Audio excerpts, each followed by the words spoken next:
My name is Ziad Razak. I'm a mid-career MPA candidate here, and also from Malaysia. Both Malaysia and Singapore and countries around East Asia have been benefiting greatly from the economic rise of China. We trade with China, we benefit from that. But there's also this specter of security. China's 9-dash claim on the South China Sea, some skirmishes along the way, and also the increasing militarization of China is growing defense budget. So my question to you is, I think the entire world is looking to see whether China is true to its rhetoric of peaceful rise, but it's particularly relevant for East Asia, because we're so nearby and we're directly affected by this. So what are your thoughts on China's rise as not just an economic power, but also potentially a military power as well? Yeah, again, very quickly. Number one, overall, there's no doubt that China has been rising peacefully. But for some strange reason, and I would say in the years 2010 to 2012 or 13, China began to make serious mistakes in its foreign policy. The one big mistake it made, for example, was when the Japanese arrested the captain of a Chinese fishing trawler. The Chinese put enormous pressure on Japan to release the captain, and they succeeded.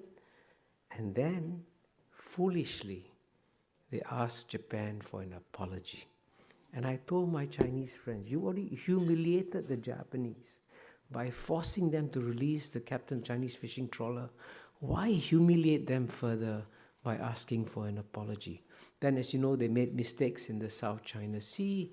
And for example, in the ASEAN Foreign Ministers meeting in July 2012 in Phnom Penh, Cambodia, the ASEAN countries wanted to have the usual reference to South China Sea.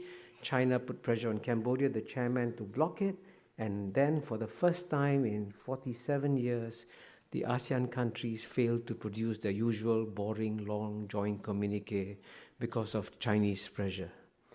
So they've made serious mistakes. But what is astonishing to me is how quickly they learn from the mistakes. And I can tell you one of the most surprising things I did in 2014 was to be invited to Beijing by two separate Chinese think tanks and in a fully recorded conversation, and they only asked me one question. Please tell me, what mistakes has China made in its foreign policy?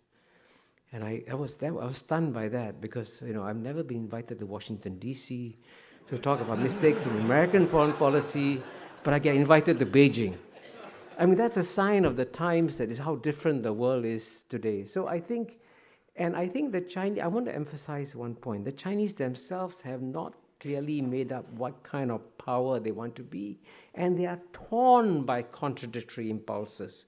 And it's how we react to them, how we act as a role model for them, that will make a huge difference. And here in the area of the military, I can tell you one key point I keep saying: it is now in America's national interest to stop aggressive naval patrolling 12 miles off China's shores, because if you do that 20 years from now, there'll be aggressive Chinese naval patrolling 12 miles off California shores. Let's not push for that. Let's work towards a new world where we no longer have to use the military. And I think at the end of the day, there will be no war between the United States and China. Why not gradually de-escalate the military competition? I think it can be done.